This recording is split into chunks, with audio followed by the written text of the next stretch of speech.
What's going on, everybody? Welcome back to the Crew Cab Dart YouTube channel. Today we're back again on the 93 Ram D150 5.7 Hemi Swap project. Last episode you saw we put the engine in the truck. We had the hooker headers bolted up, made it up to the NV4500 5-speed transmission, and so far everything's looking like it's clearing pretty well.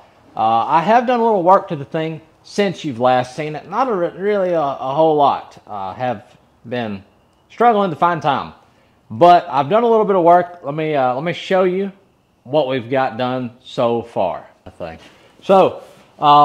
Since you've last seen it, one of the things that I've done in here, as you can see by all of the yellow pieces of masking tape, is I've sat down and I've done a lot of work to the harness on the truck. I did away with the duck's foot, which is a fusible link for these Dodges. It's a really common problem. This one had an issue with it. And I've wired in a universal Amazon fuse and relay box. It took quite a bit of work because I don't have a factory service manual. I had a Haynes manual and it was really bad. It was not very good with the wiring. But I've got it mocked up in here, got it bolted up, and best I could tell, all of my wiring works so far. I have all the headlights and everything. Everything is fused and relayed through this. The starter relay works. The headlights work. Everything seems to work. Now, it's not finished. There's still a couple of things I'm going to have to tie in with the ACES wiring. But so far, it's okay. And now, it's not pretty. It's not done. But it works. So that's a win.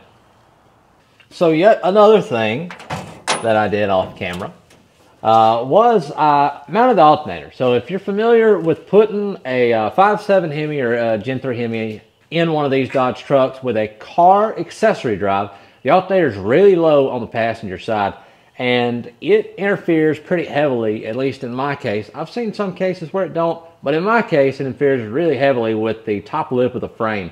Now, Holly makes a relocation bracket. It's like $300 something. I'm not going to spend that money on it. It was a lot cheaper to cut the frame up with a plasma cutter. So that's what we did. We clearanced the frame for the alternator, but I did go back, add some strength to it. I'll show you what we did. But I'm pretty happy with it. It goes on and off pretty easily, and I think it's going to be just as rigid as it was the day it came out the factory. So let me show you what we did so you can get an idea if you ever do it on your own. Okay, so you can see here we had to notch out the frame pretty good. There's not really a whole lot left of this upper rail, but I'll bring a light in. I'll show you what we added. We added a piece of angle iron, welded it in, top, bottom, and in the middle. I think it'll be plenty strong enough. It's not like, you know, we're out here drag racing this thing, so I think that'll be just fine. And all of that clearancing made it to where this goes on and off rather easily. And everything clears. The power stud back here has plenty of room. I can get a finger in between the alternator there. And I don't think it'll be too bad. I don't think it'll be too bad there. So that's what we're going to go with. I'm not spending all the extra money on the Holly bracket when I have a plasma cutter. So not only have I done a lot of work to this thing off camera, like plasma cutting the frame and putting a couple of wires together, but I've been doing a lot of planning. I'm trying to keep 3-4 steps ahead of this. You know, we're not playing checkers. We're playing chess here. I've been planning my fuel system a little bit. We'll get into that in a second. But I've also been planning my cooling system. You know, I don't have a radiator. The truck didn't come with one. Well, it did, but it had a hole in it. Like a big hole. Anyway, I need a radiator. Got to start somewhere. So I'm thinking, you know, get another stock radiator for the truck. That's too easy. That's too easy. I want this to be something special. And this is a high dollar SEMA build. So only the best is what we can have for it. So I went out of my way. I got on Marketplace. Got me a Koyo Rad. Now I paid $25 for this radiator off Marketplace. It's supposed to fit a 2009 Dodge Challenger 5.7. So I've got a 5.7. It fits a 5.7. We're going to make it work. I don't know how yet. We're going to make it work. I mean, This is my Challenger radiator here. One thing I learned the day I picked it up, it has no way to fill it. We're going to figure that out. It mounts by two little tabs on the bottom. Also got to figure that out. It doesn't really fit in between the frame rails well. I'm going to figure that out too. But for $25, it's a lot better than a $200 or $300 radiator for this truck. So we're going to make it work. Can't beat Marketplace. All right, so right here, I have the old fuel pump assembly out of the stock tank that was in this truck. So this truck was, being a 93, it was a fuel-injected 318 Magnum. So it already had an in-tank pump, set up here. I'm going to try to utilize as much of that as I possibly can, but I'm going to have to make some changes to accommodate the Hemi. So this old rinky-dink pump here is what fed the 318 Magnum, and it just don't put out what that 5.7 needs. So I have a 455 liter per hour Walbro. I'll put the part number down there somewhere. But unfortunately, the pumps are physically just different enough. It's not a direct swap. It's going to take a little work. For example, there you see there's a height difference. This one had this little center exit where it used this big honking fuel strainer on the bottom of it, and I can't use any of that. So I've done some scrounging around in the parts store, and I have this little strainer here that makes them about the same height. Here, I'll put the part number to the strainer down there too. And what I'm gonna do is I'm gonna gut this old strainer here, and that way fuel still can get sucked through, and then the Walbro pump will be kind of up in here in this sump. And then another issue that I run into is this is supposed to be a 3/8 speed and a 5/16 return. But if you look inside the assembly, you can't see it, so I'm not going to go into detail there. But really, it's not. It necks down to something way smaller than a 3/8, and I really don't trust it to support the fuel pressure we need up there. So what I've done is there's 4 little holes up here in the top, and this little tab was blank. So I have taken a 6AN bulkhead fitting, and I drilled a hole right in the center of it. We've got it reinforced in O-ring. So this is going to be where my pump feeds. It's to the bottom side of this 6AN bulkhead fitting. And then the return is also neck down, even smaller than a 5/16, but it had like a 5/16 vent hose at the top here. That was plugged off, so I drilled through it, and now we have a true 5/16 return, and I really think it'll be okay. I'm going to run the entire pressure side of this system with leftover Pt.4 6AN fuel line from my Ace's dart swap out there. I'm going to do the entire return with just some high pressure 5/16 rubber line, and going to utilize most of the factory's 5/16 metal line there. For the return side, I think it'll be okay. So if you haven't figured out, the word of the day is fuel system. Hopefully by the end of this video, we'll have a complete fuel system for this 5.7 Hemi. But unfortunately, I waited way too late in the day to start. And so we're gonna stop here, and we're gonna pick back up right now. All right, I know the transition was bad. It's also been 2 weeks since I last filmed that little piece there. It's hard to make progress on this truck sometimes. So we got a lot going on all the time. So it makes it kind of difficult. But I'm back on it, and I have a little progress, a little update on the fuel pump. So I'll bring you in, I'll show you what we're working with, and I think the fuel pump assembly can be done today. Maybe I can get the pump in the tank. Maybe I can get the tank in the truck, run some lines. We'll see. So let me bring you in, show you the modifications made to the stock 93 Dodge Ram fuel pump assembly here. So like I mentioned earlier, the fuel pump was different. The center inlet there really messed things up because it used this honking air filter looking fuel filter down here. And that just wasn't going to work with this Walbro unit. And so what I did is I found that little sock. I cut 2 of these little legs off. That way the sock has clearance. And then I took this big old honking air filter thing or fuel filter, I'm sorry. And I cut all the mesh out. That way it's not trying to double strain the fuel. And I kept the base on it still, so that way the fuel pump is resting on this base. It's not going to fall out the bottom. In the top, they use this little basket. Originally, it was held in by those screw holes there. That's just as far down as the pump would go. The little basket would go around it to center it, and then there'd be some screws that would hold the basket down. But obviously, this pump sits a whole lot lower than the original pump, so I had to push the basket down. I just put some self-tappers in the top of it to hold the basket down.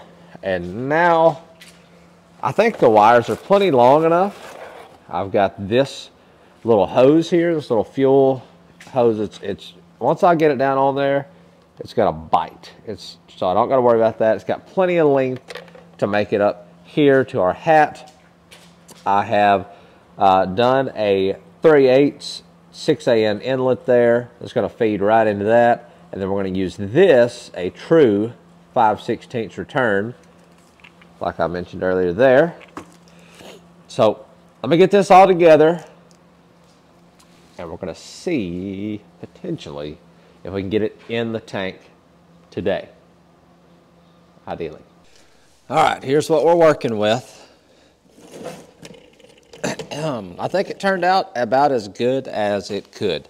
So this little fuel line here, that sucker bites. Like, that thing is not going anywhere. I could not physically put it up over the second hump there. It's not going anywhere. And the same goes for down there on the fuel pump. That son of a gun is not coming off. It's going to work fine. I've still got a line under there for this, so I'll snip that back in there. And then my plan, I've got these capped, I say temporarily, but realistically, until they fail, they're going to stay there. I've got that 6AN line right over there. I'm going to screw it right to here.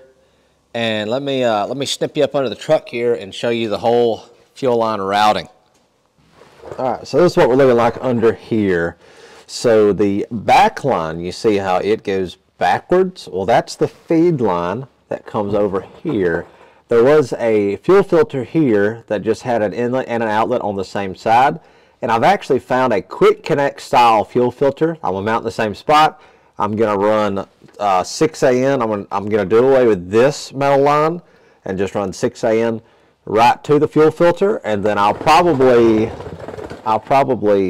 go 6AN for a short distance and then tie back into the metal line, since it goes all the way up to the front. And then here obviously is the return, and I'm just gonna do rubber line for the return to the top hat, since it's not under near as much pressure as the feed side. And then there is the little, I assume that is for the vent, or not for the vent, but for evap, like smog purposes. I'll probably plug it up, and then I may have to cap it on up the line somewhere. But I'm going to try to use as much of this factory metal fuel line as I can, and then I'll cut into it as needed once we get up there.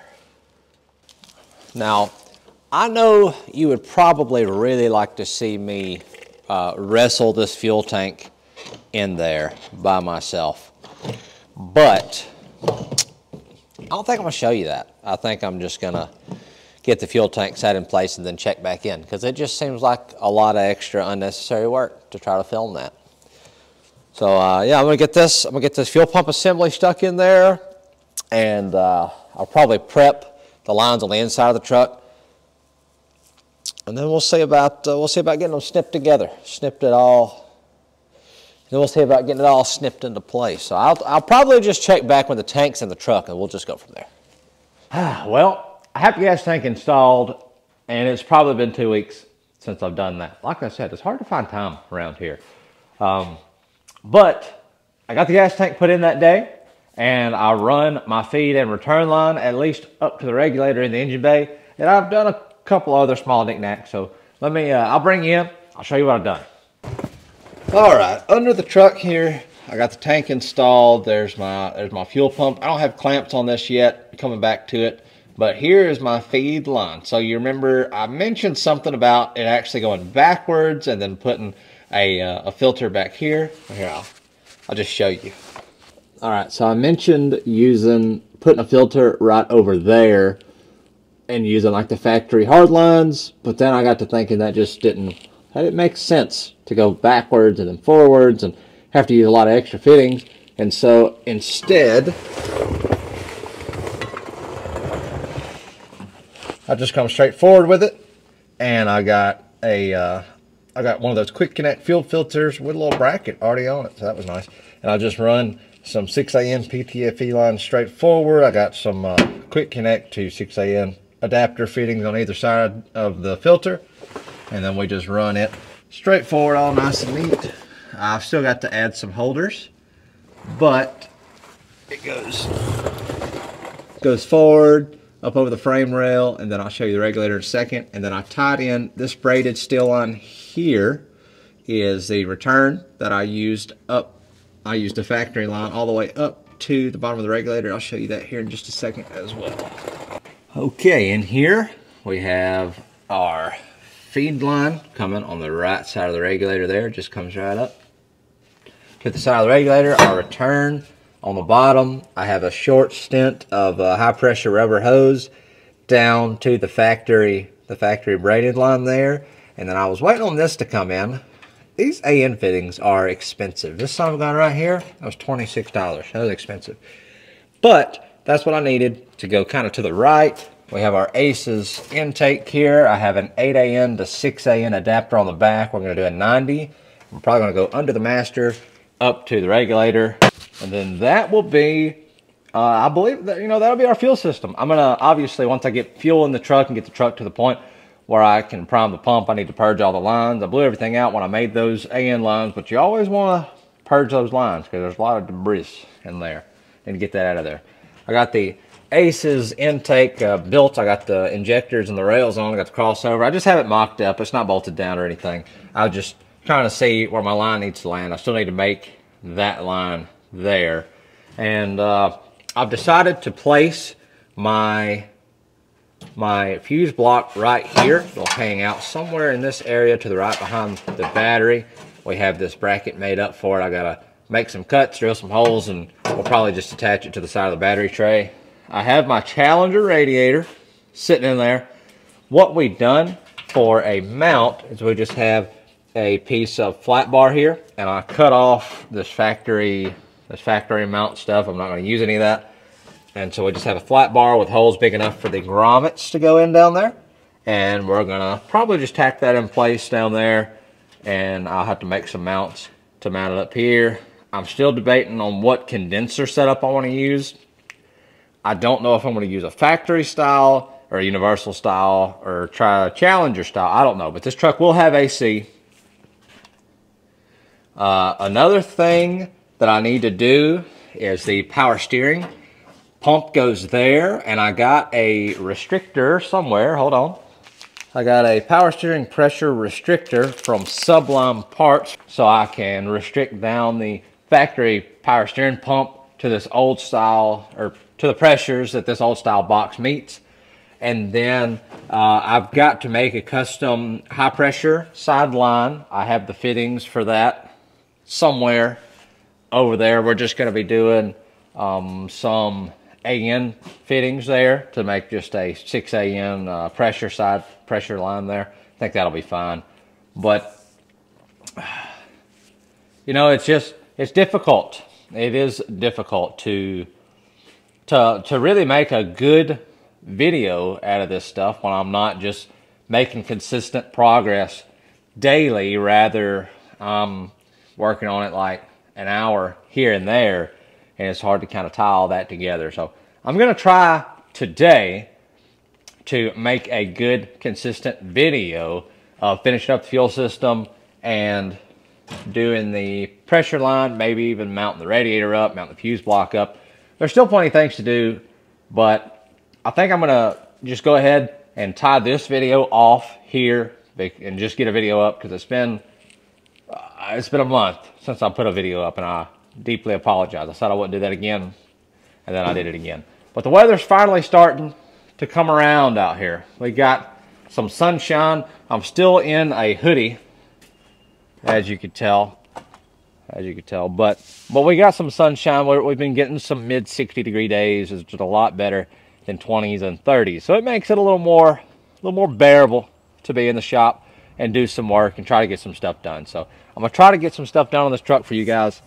I really want to hear this thing running, and I've kind of set a little deadline up here. Don't hold me to it because I don't know, but there is a pro touring truck shootout. Now, obviously, that old Heap is not a pro touring truck, but there's a pro touring truck shootout in Bowling Green, Kentucky, April 16th, maybe.